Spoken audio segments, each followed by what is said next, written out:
Город Шопохов сегодня – это недостаточность бюджетных поступлений, экологическая проблема, нехватка чистой воды и разрушенная канализация. Ранее на встрече с акимом Сокулукского района затронутая в беседе проблема, как в условиях работы подотчетного ему региона вывести решение вопросов взаимодействия крупного промышленного предприятия и местной власти в заявленном факторе оказались из области неучтенных нашим визави проблем. А теперь на суд зрителя размышления, рожденные после посещения 40-летнего юбилея одного из перспективных с точки зрения экономического анализа малых городов Чуйской области, города Шопохова, районного населенного пункта с количеством проживающих на указанной территории населением чуть более 10 тысяч человек. Начало открытия мероприятия – 11 часов утра. Дата – 27 сентября 2025 года. На территории небольшого и изрядно потрепанного городского стадиона установлен LED-экран, и ведущий праздника очень активно пытается развеселить небольшую группу гостей этого праздничного мероприятия. Главный приз – квартира в городе Бишкек на одни сутки. Шучу. Наш репортажный Ронин очень прилежно передает ракурсы заданной съемки, но, к нашему сожалению, наш внимательный съемочный аппарат, не выявил среди находящихся на трибуне людей лица местных знаменитостей аксакалов, почетных и заслуженных людей города, оставивших глубокий след в жизнедеятельности муниципалитета, кстати, любимого многими жителями не только Сокулукского района города Шопохова, заслуженно снискавшего признание города-спутника нашей столицы Бишкека. 40 лет городу – это знаменательно. Но с уст ведущего этого торжественного мероприятия не прозвучали слова, что сегодняшний день – это дань признанию бессмертного подвига героя Советского Союза Идущенкула Шопохова, именем которого и назвали высоким повелением высшего руководства страны согласие ЦК КПСС в феврале 1985 года, 40 лет назад. Ни словом не был упомянут подвиг его супруги, героя социалистического труда Керембиевой Шопоховой, добившейся небывалых урожаев сахарной свеклы в те далекие послевоенные годы, не применяя на полях высоких технологий современной агротехники. В Чуйской области урожай сахарной свеклы был доведен в советское время до 2 миллионов тонн, и он давал чуйцам уверенность в завтрашнем дне, был гарантом их стабильной жизни. В прошлом, 2024-м, урожай свеклы, говорят, знатоки отрасли был небывало высоким и достиг 900 тысяч тонн. Но этот показатель ниже в 2 раза тех советских нормативов продуктивности мускульного труда крестьян. Нынешняя шкала урожайности сахарной свеклы по Чуйской области не была доведена даже до половины послевоенных показателей. Завод многое время простаивал. Порядка 20 лет он находился в постсоветское время без работы, простаивал, коллектив практически пришлось набирать с нуля. Но благодаря старым кадрам, советским воспитанникам, трудовому коллективу удалось сохранить сам завод, сам комплекс. Мощность какая на сегодняшний день? На сегодняшний день производственная мощность 3000 тонн в сутки сахарной свеклы. Догнали советское время? Догнали и перегнали.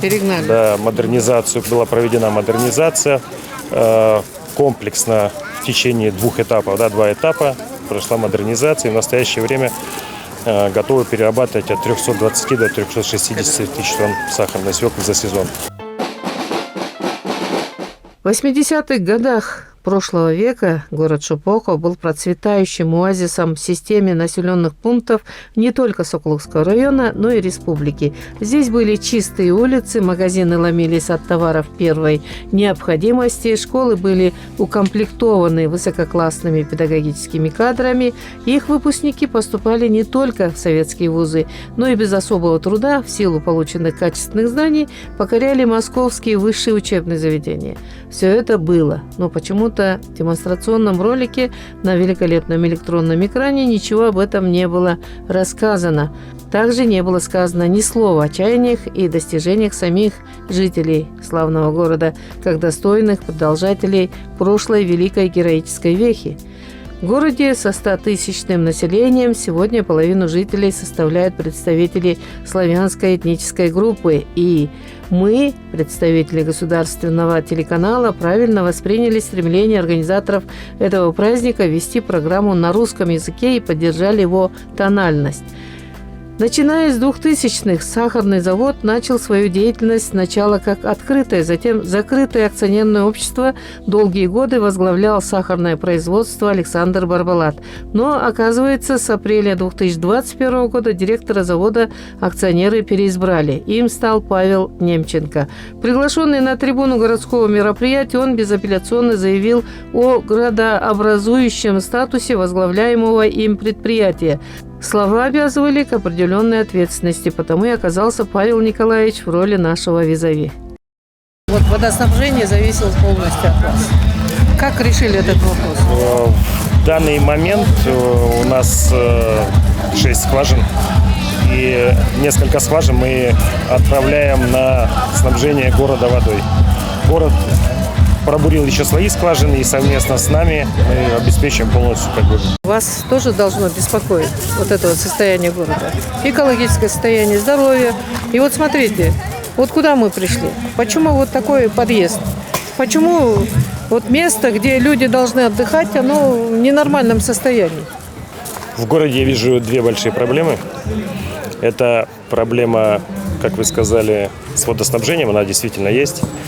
Вот когда завод запускается, сахарной воды, конечно, катастрофически не хватает. То есть мы делим воду между производством и населением. Тут надо, конечно, позаботиться. И с мэрией мы разговаривали, пришел новый мэр. Есть надежда, что ситуация будет в лучшую сторону изменяться. Нужны скважины для водоснабжения. Еще дополнительно, конечно. И по поводу канализации. Канализация в ужасном состоянии, конечно. А то, что вот подъезды и все прочее, за 1 год это, конечно, не сделается. Это надо планомерная работа, хотя бы 5-летний план. Забор стоит здесь, ограждение. Значит, были выделены деньги, чтобы благоустроить эту территорию именно для проведения таких масштабных мероприятий, да? Раньше этот стадион был на балансе сахарного завода.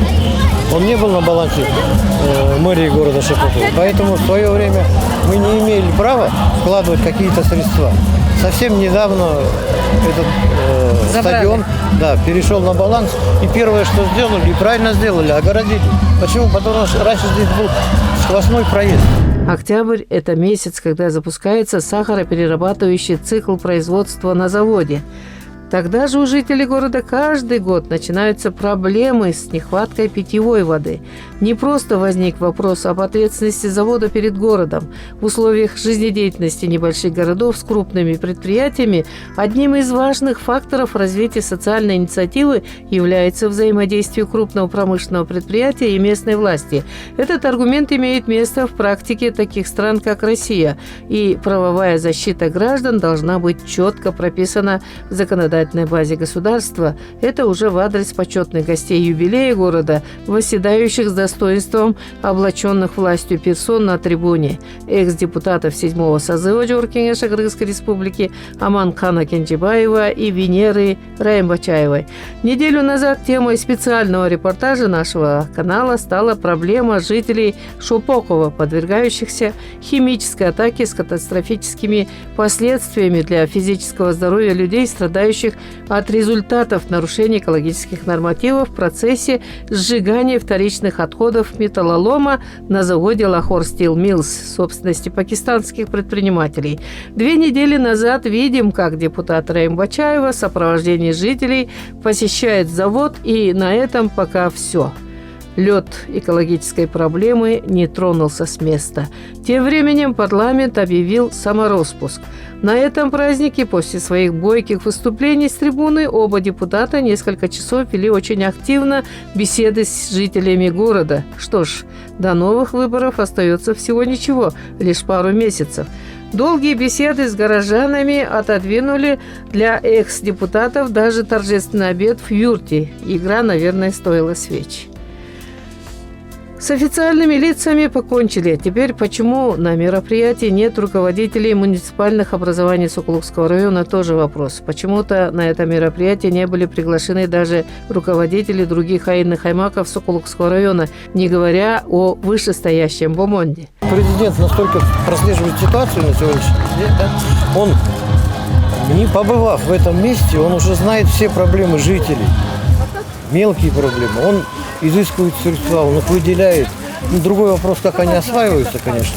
Но тем не менее, такая помощь от государства, это, я не знаю, мы в свое время только мечтали. Как никто другой знает Сулейман Кенджаевич о роли симбиоза местной власти и производственных предприятий. Это при его руководстве муниципалитетом социальный фактор в жизни горожан решался на уровнях. С сентября началась глобальная проверка работы их профессиональной пригодности по приказу президента Садыра Нурмудиевича Джабарова.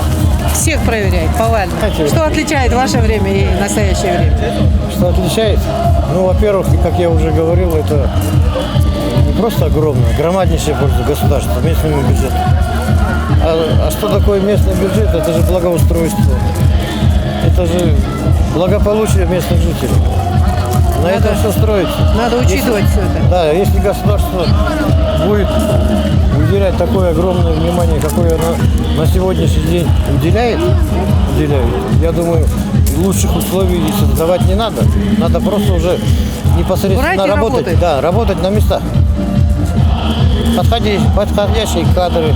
Еще в свое время избитая пословица есть, кадры решаются. Кстати, этот стадион тоже принадлежал сахарному заводу и лишь недавно отдан городу. Но то, что сахарный завод в своих приоритетах уже не держит социальные объекты, видно невооруженным глазом. Заросла народная тропа к бюсту Ленина, ссором дороги и тротуары не ухожены. Экономический бюллетень как-то сообщил, что спаренные два кыргызстанских сахаропроизводящих завода Кошой и Кайгдыкант получили значительные инвестиции от иностранных партнеров в лице зарубежного миноритарного акционера – 55 миллионов евро еще в 2014 году. Мощность завода может быть увеличена до 330 тысяч тонн переработки сахарной свеклы, заявил директор Кошой в социальных сетях. О достижениях завода мы продолжим разговор. Сегодня приоритетом нашего выпуска являются ожидаемые пока изменения качества жизни горожан, достигнутые от эффективно выбранного направления между градообразующими предприятиями и муниципалитетом. Как работается в Шупоково? Спасибо, хорошо, замечательно. Ну, стараемся. Мы сейчас в данный момент еще приобрели кое-какие оборудования с Китая. Сейчас в данный момент идет строительство и пусконаладочные работы. Формируя органы государственного и муниципального управления, население ждет от них обеспечения услугами соответственно своим потребностям. Сегодня в городе Шупокове самое низкое разрешение социальных проблем. В городе новый мэр. Люди ждут. Заявок на исполнение очень много. Каких шагов ожидают от нового руководителя горожане? Какое количество рабочих мест удалось создать? Ну, в данный момент сейчас увеличить где-то... производство, мощность? Да. У нас и мощность, и количество людей, конечно же, увеличивается. У нас сейчас в данный момент работает одна основная часовая линия. Сейчас вторую часовую линию мы собираем. Также собираемся производить уже тоже новое оборудование приобрели. Шерстяные одеяла будем выпускать. И сейчас на данный момент где-то у нас сотрудников около 70-80 человек. Конечно же, эффективности в экономическом симбиозе с градообразующими предприятиями их в городе с десяток. Социальной эффективности – это повышение уровня жизни горожан. Экологической эффективности – наконец, показать достойное решение городских экологических проблем. В Шупокове назначен новый мэр. После задержания прежнего главы по делу о коррупции и хищениях бюджетных средств. Им стал Раджу Нурузбаев. Через 40 дней можем вернуться к компетентности нового руководителя муниципалитета Шупокова. Как раз отметим 100 первых дней его руководства. Пока мы желаем ему результативности в системе муниципального управления. До следующей встречи.